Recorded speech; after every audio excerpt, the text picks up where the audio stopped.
ये नियम है, वाणी से सत्य बोलना, अजपा जाप उसी का चलेगा, सत्य बोलने वाले का। ये जब उतरे हैं भगवत मार्ग में तो झूठ काहे को बोले भाई, काहे को झूठ बोले। लेकिन झूठ का तो ऐसा राज्य हो चुका है जबान पे, मतलब समझे में नहीं आता कि हम झूठ बोल रहे हैं। और झूठ में कलयुग का वास है, असत्य, इसमें कलयुग का वास है। इसीलिए प्रायः सबकी वाणी से झूठ निकलता है। झूठे ही लेना, झूठे ही देना, झूठे ही भोजन, झूठ चबेना। तो कम से कम और भूले तो भूलो तुम जिन भूलो मालाधारी, अय भगवत पार्षद तुम क्यों भूल रहे हो कि तुम सत्य स्वरूप भगवान की आराधना करते हो। प्रेम पूर्वक जप करना, समदर्शित्व भाव लाना। अजपा जाप 24 घंटे होता है श्वास के साथ पहले। 4 वर्ष के साधन से विमान में आए हुए भगवान नारायण का दर्शन। भाई जी महाराज का तो ऐसे दर्शन, निज पार्षद जन निज जन थे, उनके बीच में भाई जी से पूछते जा रहे हैं पूज्य श्री जयदयाल गोयनका जी, भगवान के चरण कितनी दूर हैं? बस बोले पास हैं, स्पर्श कर रहा हो। कैसे लोगों को विश्वास होगा? कैसे? जैसे वो एक विज्ञान से पढ़े लिखे डॉक्टर, तो उनको लग रहा था कि संत ऐसा कैसे कर सकते हैं कि किसी का कैंसर नष्ट कर दे। जैसे उनको लग, पूज्य राधा बाबा के प्रारब्ध को भाई जी ने अपने शरीर पर लिया। देखो, नाटक करना अलग बात है, सिद्ध संत जन करुणामय होते हैं। कल फिर बताया था, उन्होंने अपने प्रारब्ध जो भजन साधन से एकत्रित किया हुआ उनको दिया, प्रारब्ध अपने ऊपर ले लिया, अपनी टांग कटा ली उनका कैंसर। भाई जी अस्पताल में भर्ती रहे राधा बाबा के प्रारब्ध को लेकर के। इन संतों की महान उदारता और महिमा को कैसे कोई जानेगा। ये अजपा जाप में बड़ी सामर्थ्य है। इसमें क्या होता है कि जपना नहीं होता है, पर यहां तक पहुंचना कठिन है। पीछे बताया गया था कि इतने समय तक अगर आप वैखरी से भजन करें, परसों ही शायद चर्चा हुई थी, फिर आपके कंठ से चलने लगेगा, फिर आपके हृदय से चलने लगेगा, फिर नाभि से चलने लगेगा। ये श्वास पर अभ्यास किया जाता है। ऐसा जैसे आवाज न निकले पर आप गुनगुनाओ, नाक की वायु को अंदर से काटते हुए नाम के द्वारा, बस आवाज नहीं निकल रही, क्या चल रहा है श्वास में। हमने नारायण शब्द का अभ्यास किया। नारायण स्वामी जी कह रहे, जो हमें गुरुजी ने दिया, नारायण नारायण। 24 घंटे इसका अभ्यास करते करते रोम रोम आनंद से भर गया और नारायण शब्द स्वाभाविक चलने लगा। अजपा जाप बहुत जल्दी भगवत साक्षात्कार कराता है। करता नहीं रहता जाप का, और जाप होता है। भोरी सखी जी ने भी कहा, नाम श्वास दो बिलक चलत है, इनको भेद नमो को भावे, श्वास ही नाम नाम ही श्वासा, नाम श्वास को भेद मिटा। बहुत जो चाहोगे प्राप्त हो जाएगा।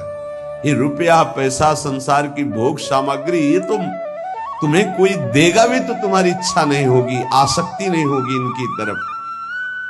ब्रह्मादि के भोग सब विषम लागत ताई, नारायण ब्रज चंद की लगन लगी है जाई। अजपा जाप को निरंतर चलाने के लिए एकांत में भगवान की कुछ स्तोत्र और प्रार्थना है, उनको गाइए और रोइए, प्रभु से प्रार्थना कीजिए। क्या? मुझे अजपा जाप दे दीजिए, निरंतर भजन दे दीजिए, वो दे देंगे। हमने संतों से सुना है कि भगवान भजन मांगने की बात को बड़ी जल्दी पूरी करते हैं, कि मुझे अखंड भजन दे दीजिए, हृदय से जब चाहोगे तब। वो अंतर्यामी है, वो आपके अंदर बैठे देख रहे हैं। भगवान मुझे भजन दे दिए, आपके चल रहा विविध भोगों की, तो पहले उन भोगों को नष्ट करेंगे या पूर्ण कराएंगे, तब आखिरी बातें आएगी। जब विभीषण जी श्री भगवान के सन्मुख गए, तो भगवान ने सबसे पहली बात पूर्ण की, जो लंका में चलते समय भाव आया था। कि भगवान के चरणों का आश्रय लेकर उनके बाहुबल से इस रावण का विनाश करके जिस सिंहासन पर बैठकर इसने लात मारी, यहीं बैठूंगा आके। पहला काम किया, समुद्र का जल मंगाकर लंकाधिपति पद पर अभिषिक्त कर दिया। और लंकेश कह के उन्होंने कहा कि प्रभु उर्कछु प्रथम वासना रही, प्रभु पद प्रीति सरित सो वही। प्रभु आपके चरणों के दर्शन से कोई कामना नहीं। भगवान कहते नहीं, पहले कामना की थी उसकी पूर्ति ले। हम भगवान से भजन मांगेंगे, साथ में नाना प्रकार की वासनाएं हैं, तो इसीलिए जब बहुकाल करी सत्संगा, सत्संग सुनते सुनते ये दिमाग में बैठ जाता है कि भोग वासनाएं, कामनाएं ये हमें फंसाने वाली है, हमें नहीं चाहिए। जब आपके अंदर से उदासीनता आएगी तब भजन की मांग पूरी हो जाएगी। कभी कभी भगवान का गुणानुवाद करके एकांत में रोया करे साधक। कभी रोना आता है अपने इंद्रिय और मन के विलास की पूर्ति ना होने पर। इतने मोटे मोटे आंसू गिरते, तब लगता है कितने कीमती आंसू कितने घटिया जगह में गिरा रहे हो। अरे इन्हीं से प्रभु को खरीद लेते हैं। अगर उनके लिए रो देते तो इतने करुणामय है वो कि आपको आभास होने लगता। भले हम अंतःकरण उस कोटि की व्याकुलता नहीं कि मेरे प्रभु हम पर कितनी कृपा कर रहे हो, अगर हृदय से उनको पुकारे तो निश्चित वो अनुभव में आ जाते हैं।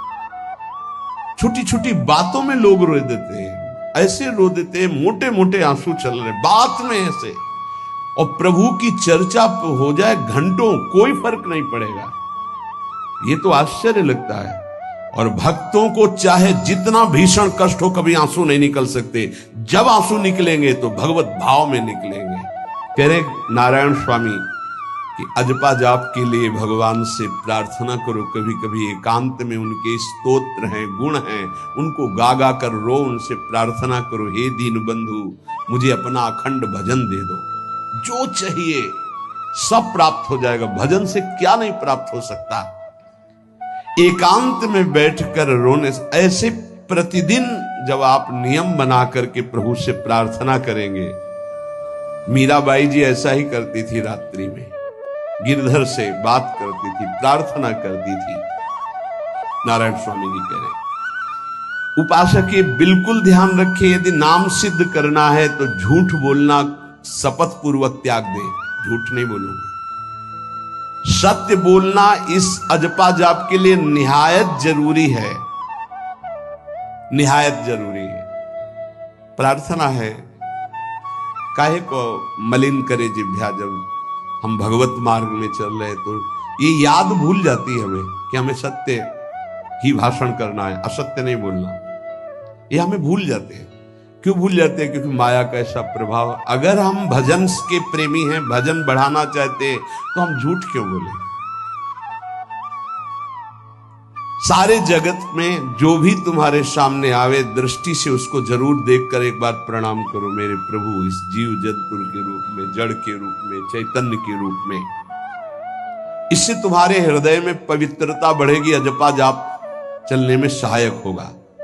सत्य बोलना, भगवान से एकांत में रोकर प्रार्थना करना, सबके प्रति भगवत भाव रखकर प्रणाम करना, जिससे तुम्हारा कहीं दोष दर्शन नहीं होगा।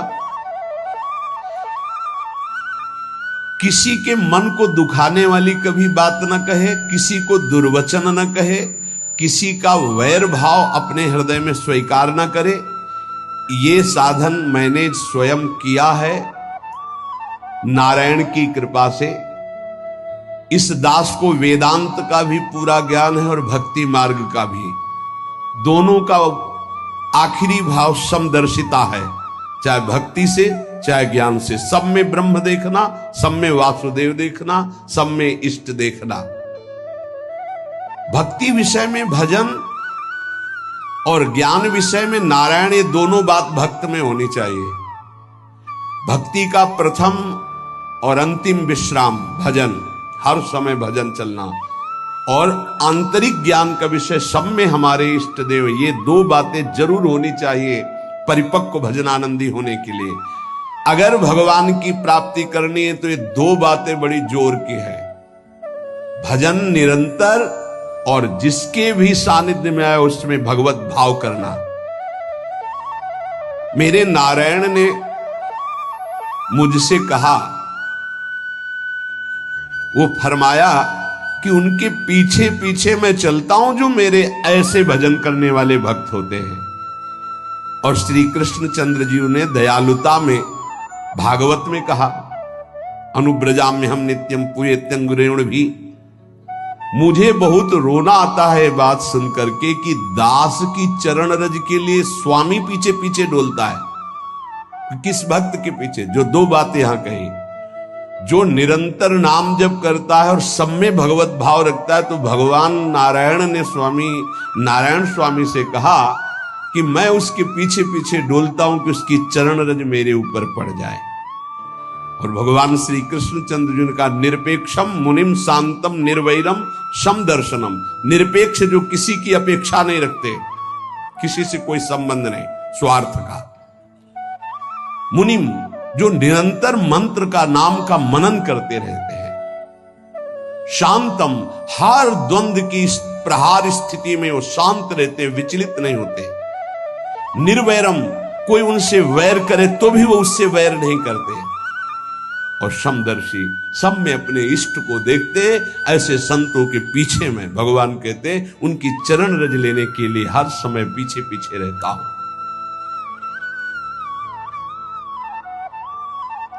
अहिंसा परमो धर्मा शास्त्रों में वर्णन किया गया है। इसलिए किसी भी जीव को कष्ट नहीं पहुंचाना है। गर्दन झुका करके रास्ते में चलना सीखो कि नीचे कोई जीव तो नहीं दब रहा हमारे पैर से। शरीर को सावधानी पूर्वक, किसी को दुख न पहुंच जाए मेरे शरीर से। वाणी को संभाल कर किसी के हृदय में बाग बाण ना लग जाए, वाणी का बाण ना लग जाए। बाहर का प्रहार तो सहा जाता है, लेकिन जब हृदय में शब्द चुभता है वचनों का, ये बाण खरकता रहता है। किसी भी जीव को कभी मारना नहीं, वो तुम्हें नुकसान नहीं पहुंचाएगा। गीता वाटिका में सांप निकला, फण वाला कोबरा। राधा बाबा ने कहा, देखो अभी केवल हमने देखा है, अगर और लोग देखेंगे तो आपको पीड़ा पहुंचा सकते हैं। इसलिए एक लकड़ी उठाई और कहा, मैं रास्ता बना रहा हूं, आप इधर से चले जाओ। ऐसे किया सांप ने। सब में भगवान है। अगर हम भगवत भाव करते हैं तो निश्चित वहां से कोई विरोध नहीं होगा। जब हम भगवत भाव करते तो सर्वात्मा भगवान वहां विराजमान, कैसे आक्रमण करेंगे? जैसे रत्नावती जी के लिए माधव सिंह ने जंगली शेर पिंजड़े में बंधवा कर वहां लाए और ऊपर से बालकनी से पिंजड़े का ऐसे खींच दिया गया। शेर बाहर निकला दहाड़ता हुआ, और वो पूजा में थी ठाकुर जी की। संतशाला में बहुत से संत विराजमान थे। दासी ने कहा, महारानी सावधान, सिंह। आरती करने जा रही थी, मुड़ी और कहा, नहीं सिंह नहीं, नृसिंह। हमारे भगवान नृसिंह देव पधारे। और थाल लेकर मुड़ी तो जैसे सीधी गाय ऐसे खड़े हो गए। तिलक लगाया, आरती की, प्रणाम किया। सिंह घूमा और छलांग मारी ऊपर, जो बालकनी में राजा के पार्षद उसको बंदी बना करके लाए, सांप को फाड़। और जंगल में किसी संत को, रत्नावती जी को या किसी को वहां कोई क्षति नहीं, लेकिन जो उनकी क्षति के लिए लाए थे उनके लिए वो सिंह, इनके लिए वो भगवान नरसिंह।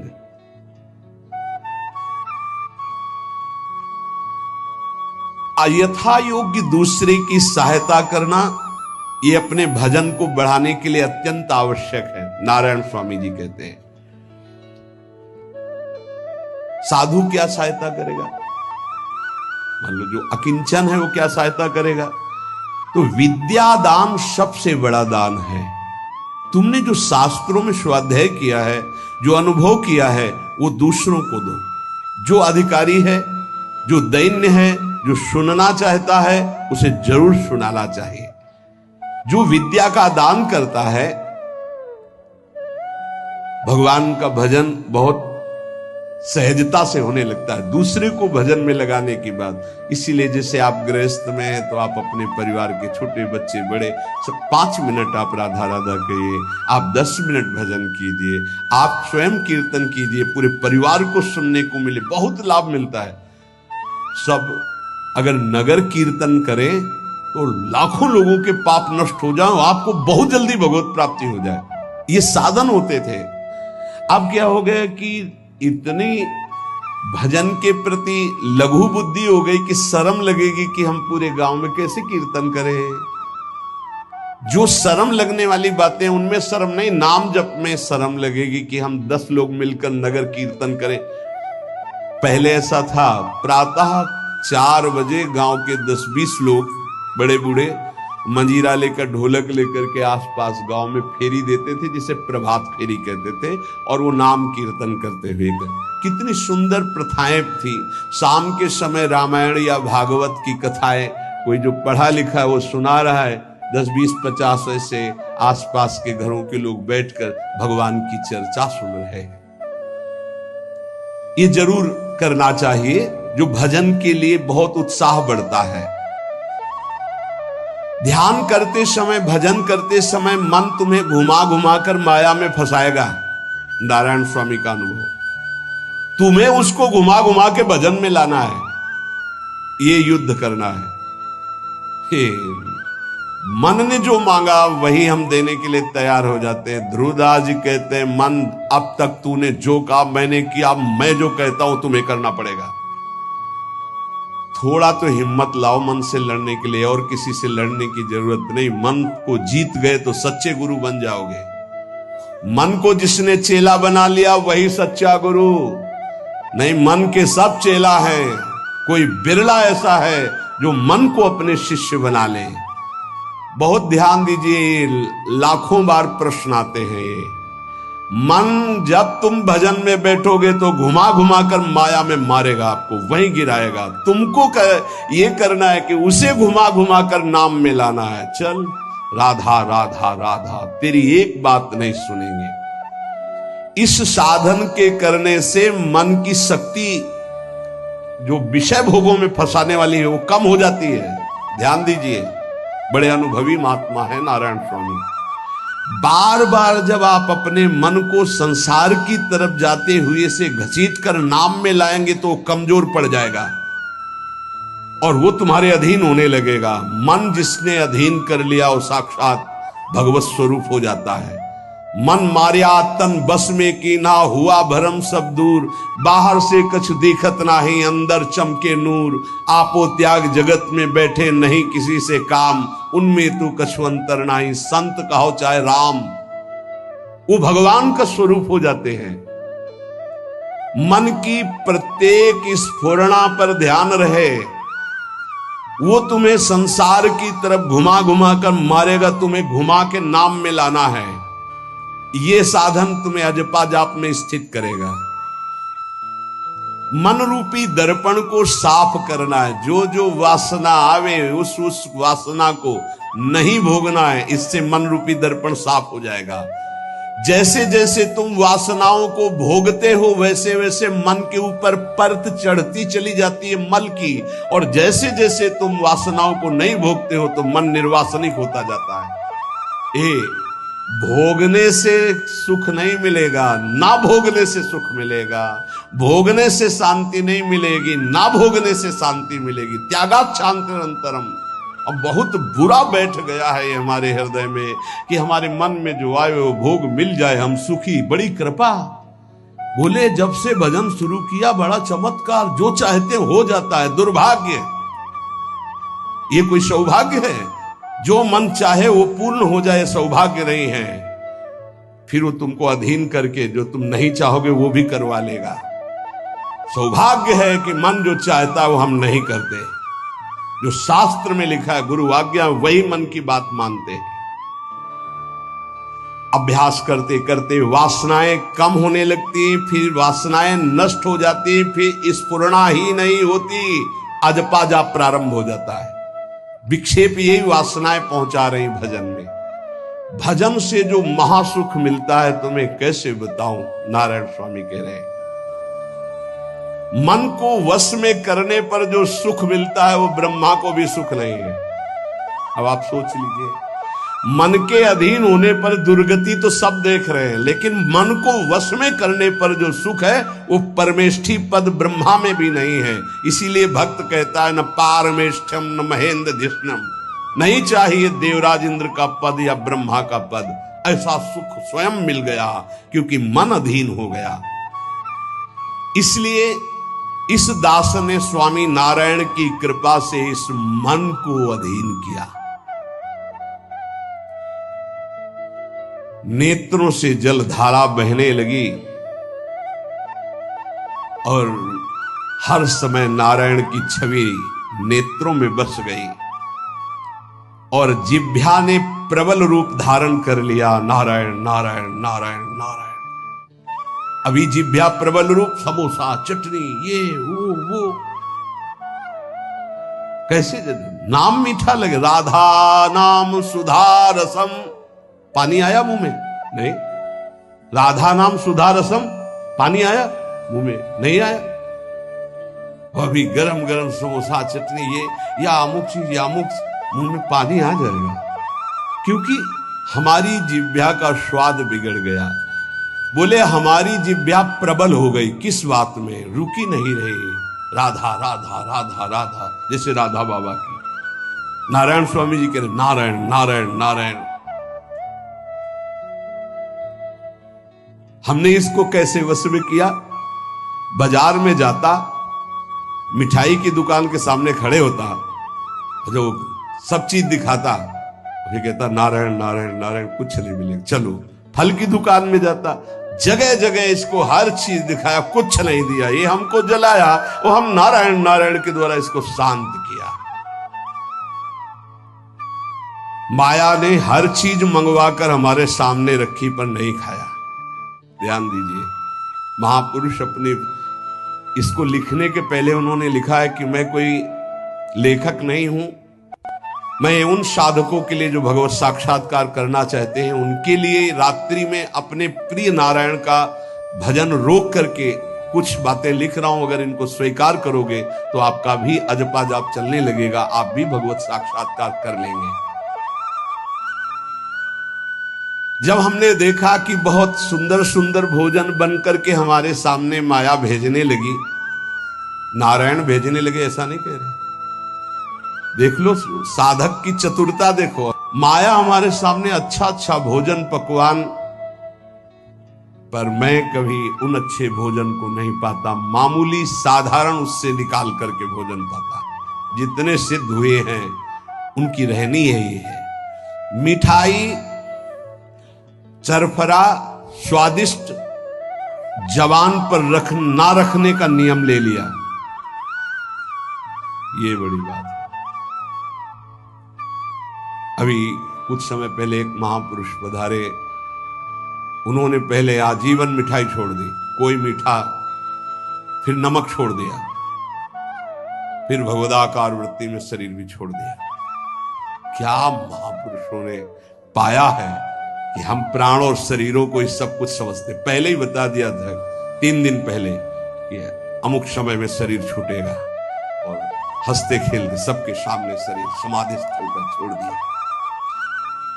मिठाई स्वादिष्ट चरफरा चाहते अजपा जाप, लेकिन गुलाब जामुन पा करके, बढ़िया बढ़िया पदार्थ पा करके, भाई इनका प्रभाव है, ये भजन में नहीं लगने देंगे, देख लेना, भजन में नहीं लगने देंगे।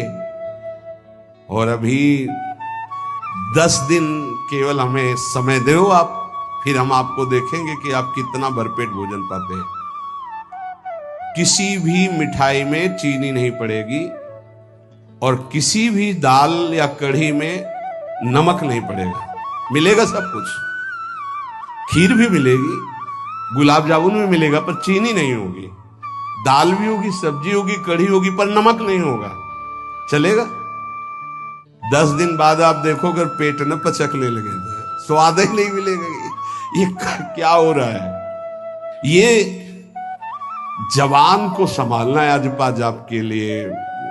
गोस्वामी तुलसीदास जी ने भी कहा, अगर लोन बिना सब्जी ऐसे सीठा भोजन तो बहुत जल्दी नाम सिद्ध हो जाए। तो हम कह रहे चलो ऐसा नहीं सही तो पर सात्विक और थोड़ा पाना सीखो। देखो माया की व्यवस्था में कमी नहीं रहेगी, व्यवस्था तो बहुत जोर की होती रहेगी, आप चिंता ना करें। खाते खाते मर जाएंगे, भोजन कम नहीं होगा, ये सृष्टि का क्रम है। आप अपने अगर जिह्वा को आपने विविध प्रकार का स्वाद दिया तो इस दास ने जो अनुभव किया कि नाम जप नहीं चल पाएगा निरंतर। नारायण स्वामी कह रहे देख लो नाम चलाना है या रसेंद्री, थोड़ा नमक कम हो, नमक डलो। अरे यार कभी कभी तो साधु को ऐसा सौभाग्य मिलता है कि नमक ना हो, कभी ऐसा बिगड़ा एक चुपचाप दबा के प्रसन्नता से मन की इंद्री को शांत, कैसा भोजन, बहुत प्रसाद, बहुत सुंदर था। कभी ऐसा कभी नमक ना हो, कभी कम नहीं मांगना चाहिए, कम से कम थोड़ा तो कभी कभी अवसर मिले ऐसा। कभी खीर बनाओ चीनी ना डालो, देखो ना बिल कभी ऐसा। फिर देखो खीर कौन मांगता है, एक दोना के बाद मान लो उपदेश हो गया कि तो एक दोना के बाद खीर नहीं, वो अजपा जाप के लिए खीर मना है अजपा जाप के लिए। ये रसेंद्री का विलास बहुत विचित्र है। खाते खाते मीठा शुगर हो गया, खाते खाते परेशान, लेकिन फिर भी रसेंद्री नहीं मानती। जो निरंतर भजन करना चाहता है उसे 24 घंटे गुरुजनों के द्वारा बनाई हुई दिनचर्या में ही रहना चाहिए। एक दिनचर्या कोई पकड़ लीजिए, एक आज्ञा पालन कीजिए। अगर 100 आज्ञा ना पालन करने की सामर्थ्य आ जाए तो बताना, एक कोई आज्ञा पालन कर लीजिए, वो 100 आज्ञा पालन, और एक आज्ञा उल्लंघन कर दीजिए, 100 आज्ञाओं से आपको नीचे गिरा देंगे। एक दिनचर्या पालन कर लीजिए, आप अपने मन को आज्ञा पर लगा दीजिए, एक दिनचर्या पालन कर लीजिए। कौन सी दिनचर्या ऐसी कठिन है जो आप पालन नहीं कर सकते? मैंने एक यूरोप का आदमी था, वो बहुत अमीर था।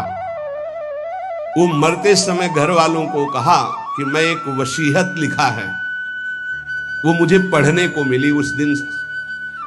पूज्य नारायण स्वामी जी कह रहे हैं उसमें कोई रुपया पैसा की वसीयत नहीं थी। उसने एक बहुत मोटे अक्षरों में शब्द पूरा खाली, पूरी डायरी खाली, केवल एक शब्द, और कहा मैं ये वसीयत आप लोगों को लिखकर, time is money in the world. सही शब्द है कि गलत है? वो वर्ड होगा, हाँ, क्योंकि ज्यादा पढ़े लिखे। Time is money in the world, दुनिया में सबसे बड़ी संपत्ति समय है।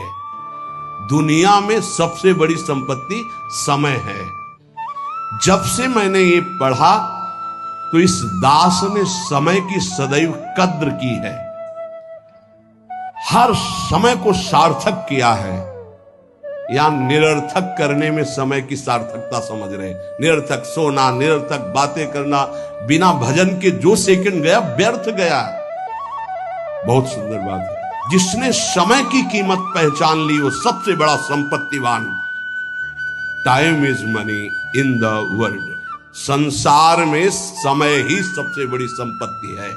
समय की सदुपयोग वृत्ति, राधा राधा राधा राधा, इसको पाबंदी में बांधिए, तुम्हारा लोक परलोक दोनों सुधर जाएगा। समय को एक, इस समय ये, इस समय ये, इस समय ये, इस समय। परसों जब इसी का सत्संग हुआ था तो ये हुआ था कि यदि आपने किसी को 5 बजे का समय दिया तो 5 मिनट पहले पहुंच जाइए। ये साधक का लक्षण होता है। अगर 3:30 बजे से वाणी पाठ होता है तो आपको यहां 3 सवा 3 बजे ही उपस्थित हो जाना चाहिए। आप सर्वांतर्यामी भगवान के द्वारा दिया हुआ दिव्य मानव देह और दिव्य सत्संग और इसको दिव्य बनाने का अवसर खो मत। नहीं, ये सोने के लिए नहीं, ये व्यर्थ के लिए नहीं, ये मुंह दिखी करने के लिए नहीं है, ये अंता से पालन करने के लिए है। जब से मैंने ये शब्द पढ़ा था time is money in the world, तो अपने जीवन में कभी एक मिनट भी व्यर्थ नहीं खोने दिया, एक मिनट भी। देखो यही लगन नींद पर विजय प्राप्त करवाती है, यही लगन कि मुझे समय बर्बाद नहीं करना, जितना अधिक से अधिक भजन। पता नहीं आज शाम हो कि ना हो, हम क्यों अपने इस दिव्य समय को नष्ट करें। पर लोग समय कटता नहीं है, इसलिए टेलीविजन और कई कई प्रकार की बहिर्मुख वृत्तियों को स्वीकार करते हैं कि समय काटना है। बोले समय नहीं कटता। और सही पूछो तो भगवान से मनाया जाता है कि नींद ना आवे, कभी ये रात्रि ना हो, इसके लिए कि मैं रात्रि हो गई तो 10 घंटे 8 घंटे सो रहा हूं। नहीं, रात दिन भजन, जाना है यहां से। पता नहीं आप लोगों के दिमाग में है कि नहीं है, हर समय बात है कि जाना है, कोई भी मिनट आखिरी हो सकता है, बिल्कुल चलो जाना है। फिर किस बात के लिए उदास हो जाना, निराश हो जाना, क्योंकि ये पक्का पता मुझे जाना है। कहां जाना है? लाडली जी के पास जाना है, जिनके लिए तरस रहे हैं उनके पास जाना है। तो उसमें कोई भय है क्या कि जाना? जिनके लिए हम तरस रहे, तड़प रहे, उनके पास जाना है। जहां अनंत जन्मों से बिछड़े वहां जाना है। किसी की भी निंदा की, किसी भी बात की अहम बुद्धि करके, वही तुम्हें भ्रष्ट कर देगा, वही बहुत जोर की वृत्ति आपके अंदर दोष की आ जाएगी। इसलिए नो श्रणवन, किसी की भी निंदा कभी भी मत सुनो, तत्काल अंगुली कान में डाल। बहुत बड़ी हानि है इससे। ये 100 बार तो श्लोक आए होंगे ऐसे जिनमें वर्णन किया। नो श्रणवन, ये आप सत्संगी हैं, अपने ऊपर आप कृपा करें, कभी किसी की भी निंदा।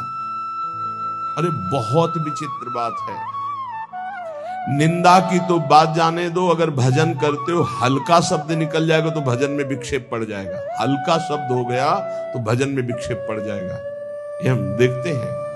शब्द में त्रुटि हो गई तो भजन में, फिर ये लोग जो बड़े बड़े अपराध करते हैं, भगवान जाने इनकी क्या गति होगी। कैसा इनका हृदय है कि ये मुस्कुरा रहे हैं अपराध करके।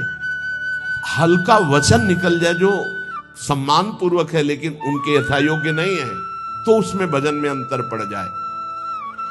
नो श्रणवन, एकदम आदेश कर रहे हैं, किसी की कहीं भी निंदा है जो कान में उंगली डालो। इसीलिए जीवन भर एक सूत्र रहा है, असंग, किसी से दोस्ती नहीं रही।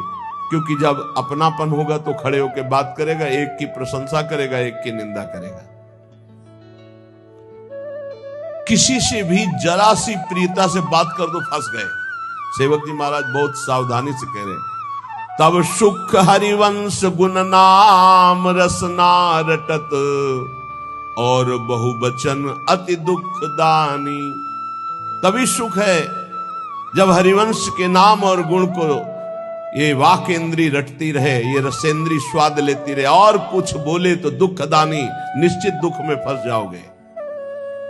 नो श्रणवन, बिल्कुल ये नियम ले लेना चाहिए, किसी की निंदा। और निंदा सुनने में मन बहुत राजी रहता है, अच्छा, और बहुत हर्षित होके जैसे उसको राजपद मिलने जा रहा हो, ऐसे पूरे एकाग्रता। ऐसा ना वेदांत का सिद्धांत सुनेगा, ना भक्ति का सुनेगा, ना भगवान की महिमा।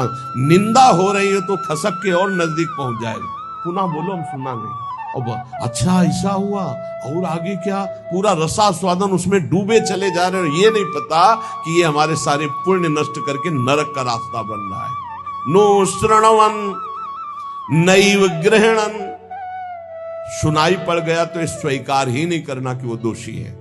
नहीं नहीं, भगवान जिसको जैसे चला रहे चल रहे, पूरी सृष्टि उन्हीं के चलाए चल रही। यंत्रारूढ़ानि मम माया, नहीं नहीं, मुझे तो भगवान की दिव्य लीलाओं में जाना है, माया जनित लीलाओं के गुण दोष नहीं देखने, ना सुनना है और ना ग्रहण करना। ग्रहण करना होता है कि वास्तविक ऐसा ही है, हाँ वरे वो तो ऐसा। अब जिंदगी भर जब उसकी बात आएगी तो पहले वो दोष हो जाएगा। अच्छा, वो घृणास्पद भाव तुम्हें भगवत प्राप्ति कभी नहीं होने देगा।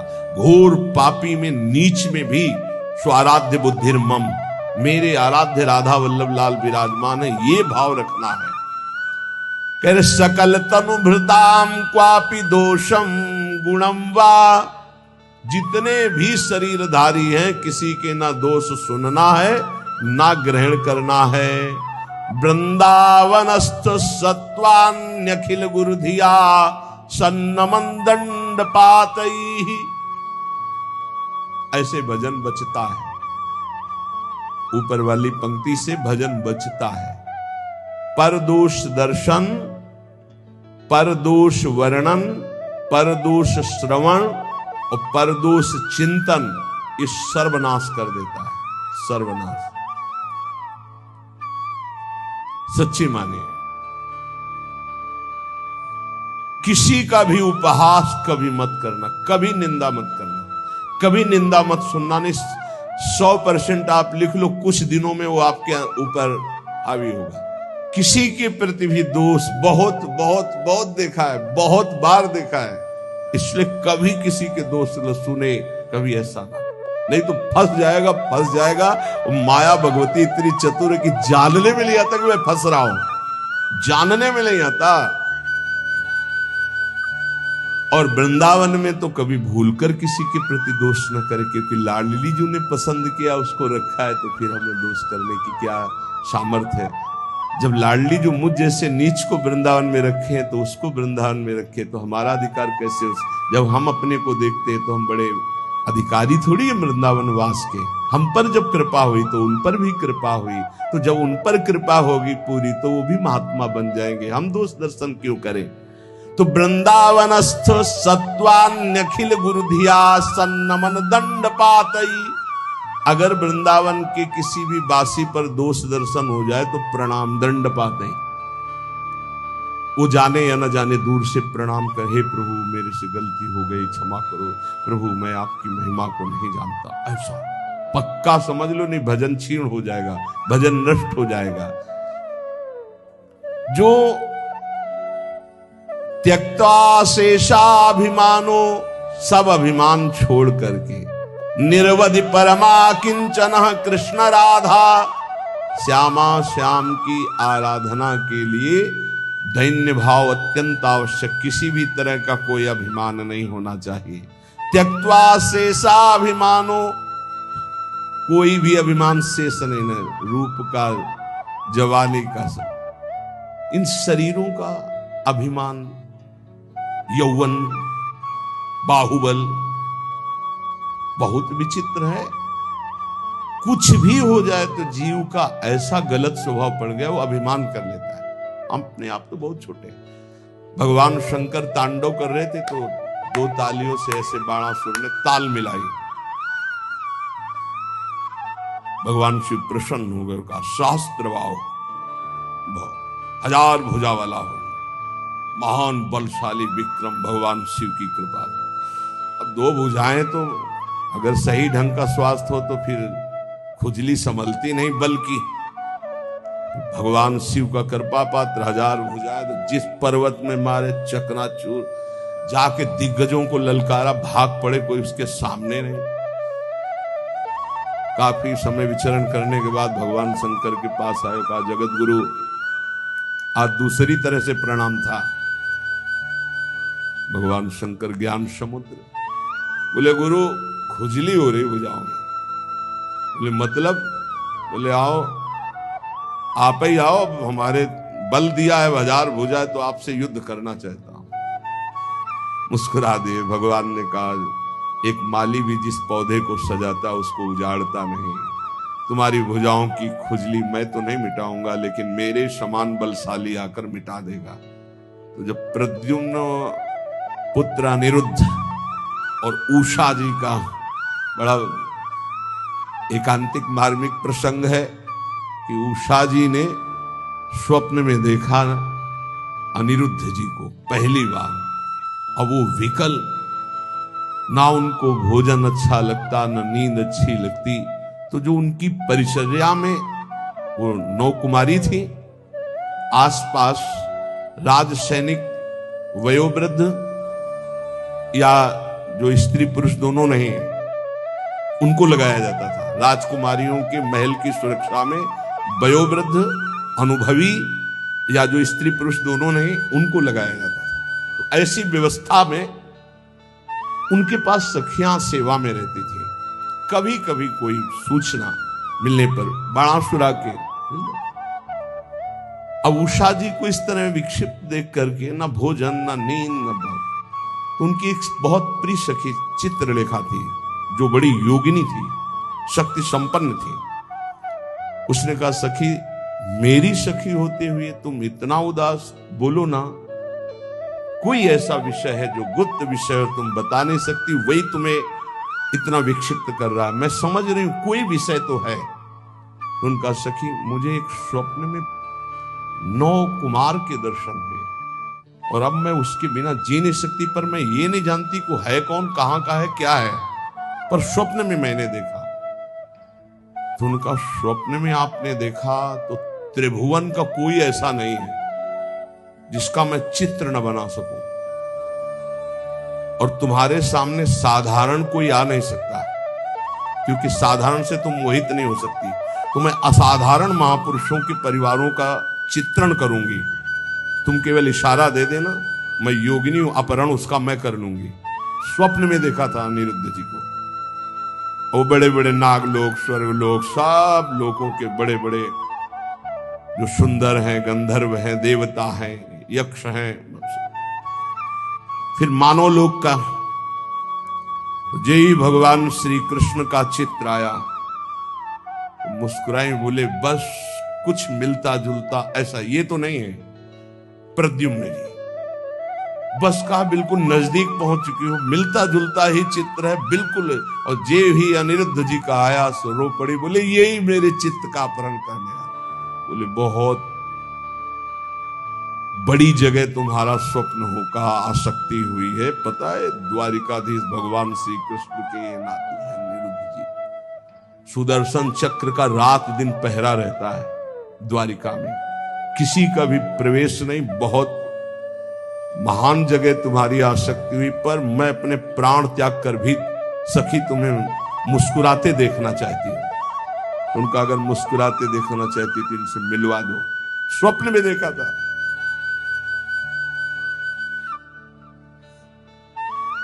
भगवान सुदर्शन चक्र से प्रार्थना की, वो योगिनी थी, कि बिना भगवान श्री कृष्ण की इच्छा के अनिरुद्ध जी का उषा जी के स्वप्न में जाना असंभव है। वो संभव हुआ तो श्री कृष्ण इच्छा से। तो हे सुदर्शन जी, आप भगवान श्री कृष्ण के पार्षद हैं, यदि श्री कृष्ण की इच्छा से ऐसा हुआ है तो मुझे उनकी इच्छा का संपादन करने के लिए आप निर्विघ्न मार्ग दीजिए। चली गई। सुदर्शन जी ने बादल पहुंच, पलंग से उठा लिया अनिरुद्ध जी को। योगिनी थी, महल में राके उषा जी ने देखा, जो मेरे स्वप्न का विषय थे वो साक्षात गले लग गई चित्रलेखा जी के, और कहा, तुम धन्याति धन्य मुझे कर दे।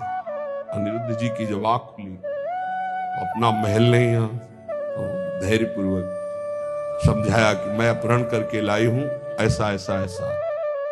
भगवान श्री कृष्ण के पुत्र कामदेव प्रद्युम्न जी और उनके पुत्र अनिरुद्ध जी, ये भगवान ही हैं।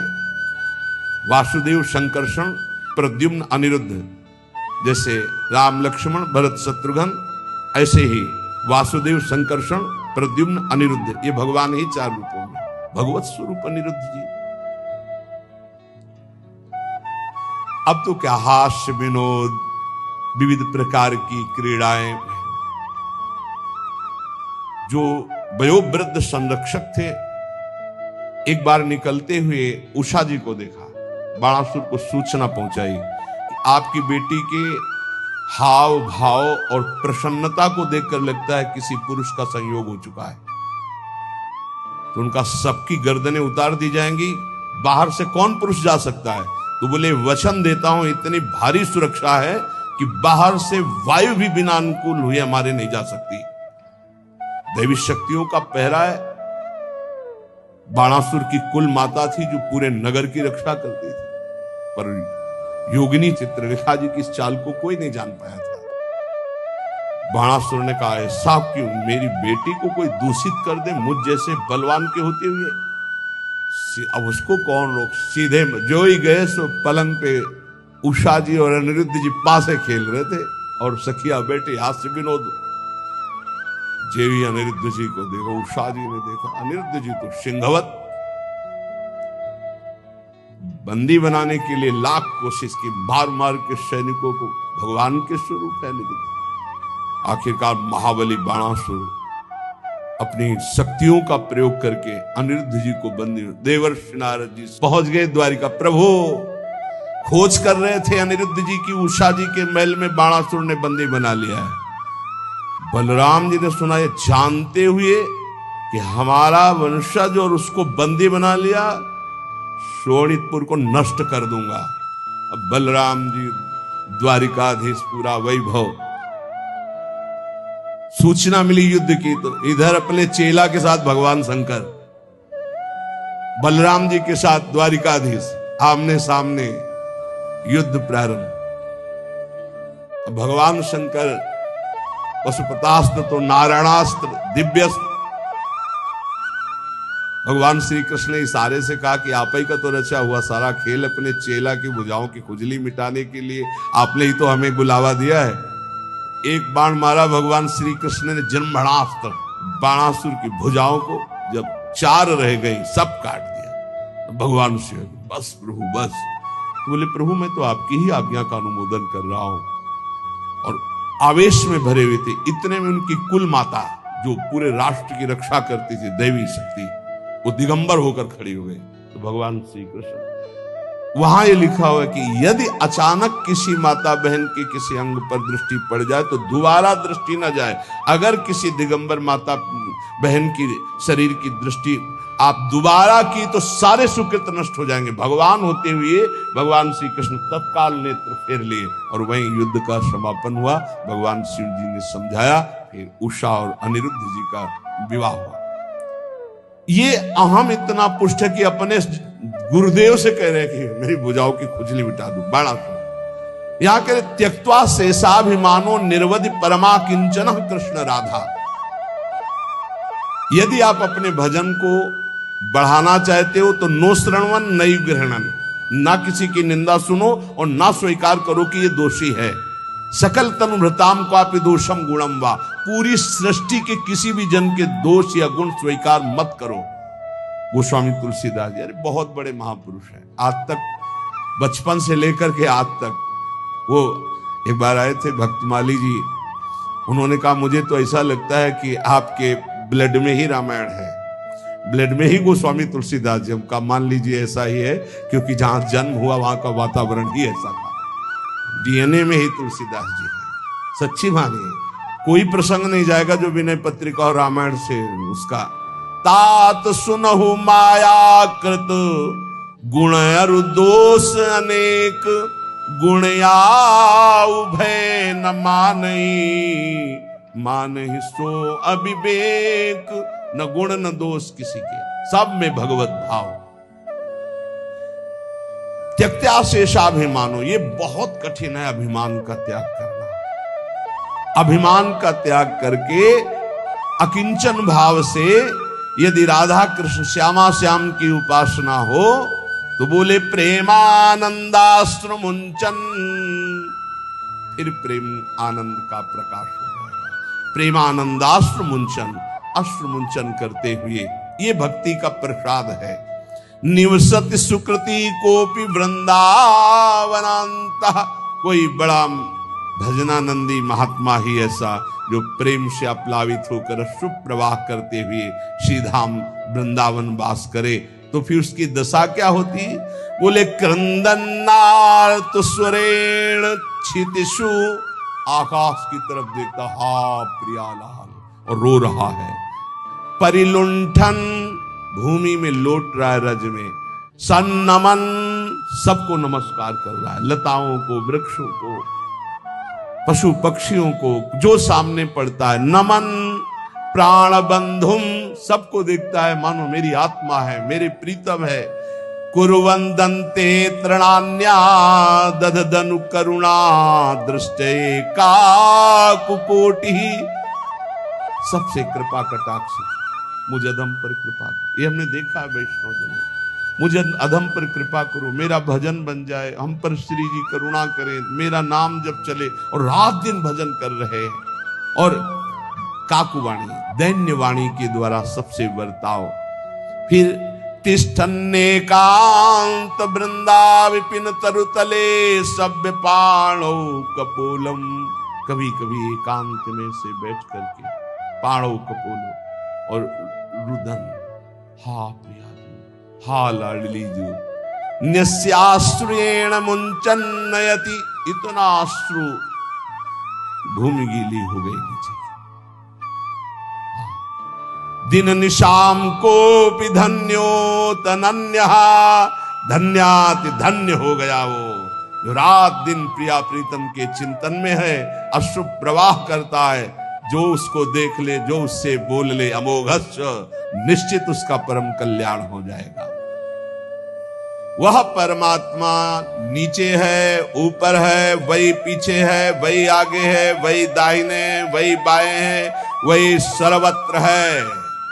जो ऐसा जान जाता है, न पश्यो मृत्युम पश्यति न रोगम नोत दुःखाताः सर्वाः पश्यः पश्यति सर्वमाप्नोति सर्वस इति। जो ऐसा अनुभव कर लेता है, गीता जी, बहिरंतश्च भूतानाम अचरम चरमेव च सूक्ष्मात् तद्विज्ञेयम् दूरस्थम चान्तिके च तत्। वो दूर है, वो बहुत नजदीक है, वो बाहर है, वो भीतर है, वो ऊपर है, वो नीचे है, वो समस्त भूतों में है। ऐसा जो अनुभव कर लेता है वो जीवन मुक्त महापुरुष होता है।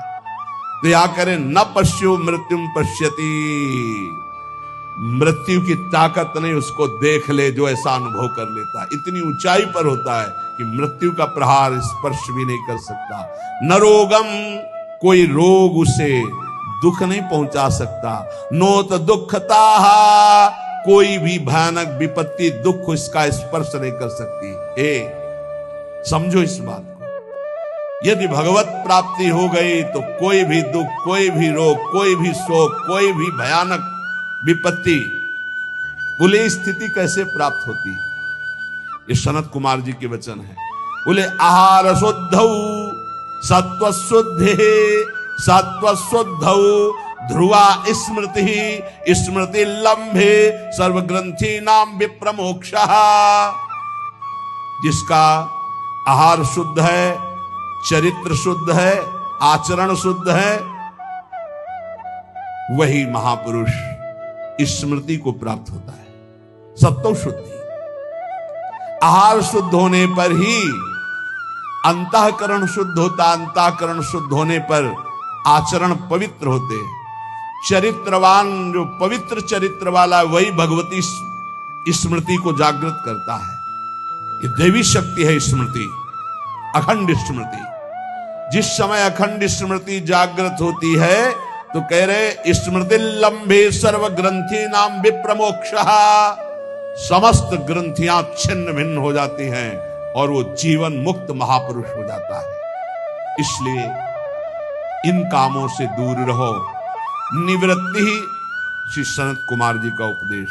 निवृत्ति कर्मणः पापात् सततम पुण्यशीलता सद्वृत्ति समुदाचारः श्रेय एतदनुत्तमं मानुष्यम सुखम प्राप्य यह सज्जाति समुहति नालम स दुख मोक्षाय संगो वै दुख लक्षणाः।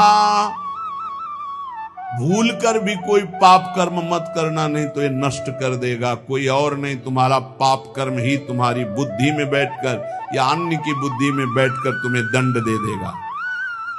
सदा सत्कर्म करो, सदाचरण करो, पाप कर्म से डरो।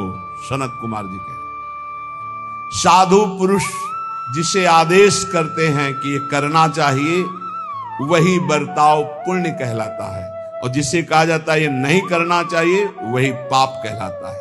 उत्तम आचरण करने वाले बनो, सदाचार पालन करो, जहां सुख का नाम नहीं है, ऐसे मानव शरीर को पाकर विषय भोगों में रत जो होता है वो अज्ञान में डूब जाता है। विषयों का संयोगी सीधे नरक गमन। त्रिविधम नरकस्येदं द्वारम नाशन्मात्मनः कामः क्रोधः तथा लोभः तस्मादेत्रयं त्यजेत।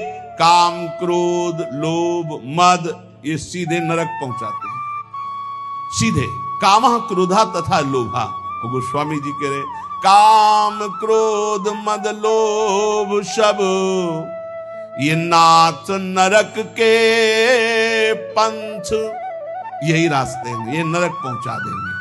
इसलिए इस मानव शरीर को पाकर विषय भोगों में जो आसक्त होकर अज्ञान मोह में डूब करके अपना समय नष्ट कर देता है, वो कभी दुख से छुटकारा नहीं पाता है। इसलिए नित्यम क्रोध तपो रक्षेत श्रियम रक्षेत च मत्सरात् विद्याम मानवा मानाभ्यामात्मानं तु प्रमादतः। मनुष्य को चाहिए, साधक को चाहिए कि जब उसका भजन बढ़ता है तो उसके भजन को नष्ट करने के लिए, तप को नष्ट करने के लिए क्रोध बहुत बढ़ जाता है। इसलिए क्रोध के द्वारा अपने भजन और तप की रक्षा करे, क्षमा के द्वारा। जहां क्रोध हो तो समझ लो भजन तुम्हारे नष्ट करने के लिए लीला की गई है माया के द्वारा। क्षमा कर दो, चुप हो जाओ, शांत हो जाओ। कल एक उपासक बहुत अच्छे सुलझे हुए, उनका जब कोई हमें ज्यादा सताता है तो हम ये कह देते हैं देख लेना श्री जी तुम्हें देख लेंगे। और फिर बोले जो उसकी दुर्दशा होती है तो थोड़ा अच्छा लगता है कि हाँ भगवान हमारी सुनते हैं। हमका गलत भैया गलत, सब मिटिया मेट हो रहा है।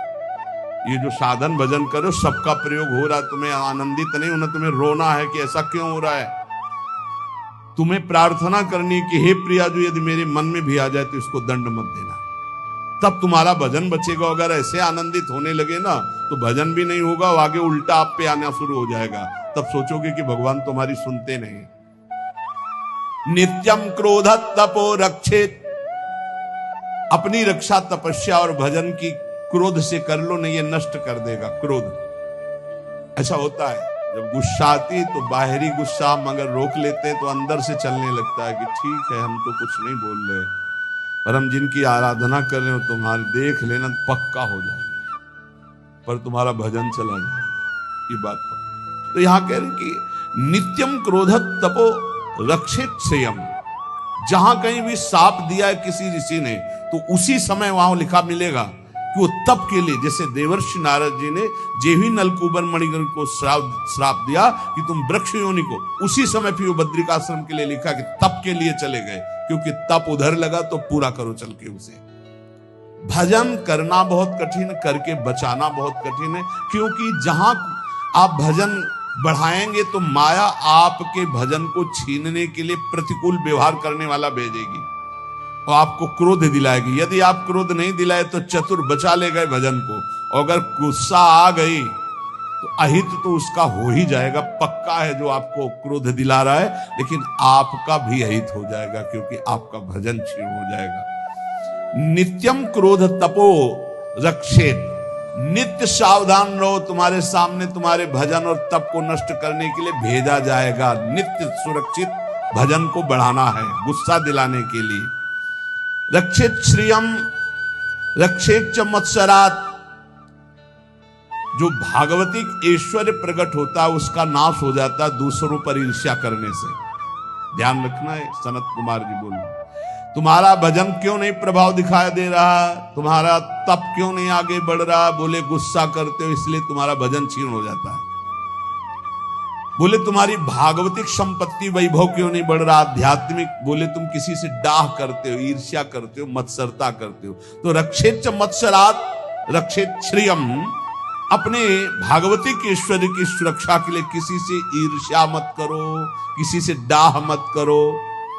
विद्याम मानावमानाभ्याम आत्मानं तु प्रमादतः, तुम्हें जो ज्ञान प्राप्त हुआ है वो नष्ट हो जाएगा यदि मान सम्मान में लग गए या अपमान में बुरा मानने लगे। मान सम्मान को अच्छा मानने लगे और अपमान को बुरा मानने लगे, जो संसारियों को लगता है। अगर तुम ऐसा माने तो तुम्हारी विद्या नष्ट हो जाएगी, जो तुम्हें भागवतिक ज्ञान प्राप्त हुआ है। इसीलिए श्रीपाद प्रबोधानंद जी ने वृंदावन महिमामृत में कहा, सम्मानम कलयाति घोर गरलम नीचापमानम सुधाः। सम्मान को घोर विष के समान समझो, नीच पुरुषों द्वारा किए हुए अपमान को अमृत के समान समझो। नीच पुरुषों के द्वारा, जिसे तुम अपने शासन में ले सकते हो, तप के द्वारा नष्ट कर सकते हो, या व्यवहार बल के द्वारा नष्ट कर, सब कुछ है, लेकिन आप सह गए, कुछ नहीं बोले। नीचा अपमानम सुधा, अमृत की तरह पी गए अपमान को, तो आप अपने भजन को बचा ले गए, अपने ज्ञान को बचा ले गए, अपनी विद्या को बचा ले गए। और यदि कोई सम्मान कर रहा है, आप हर्षित हो रहे, आनंदित हो रहे, मेरा सम्मान हो रहा है, तो आपका सद्ज्ञान नष्ट हो जाएगा। बोल रहे श्री सनत कुमार जी, विद्या मानावमानाभ्याम आत्मानम तु प्रमादतः। जो विद्या है, जो ज्ञान है आपका,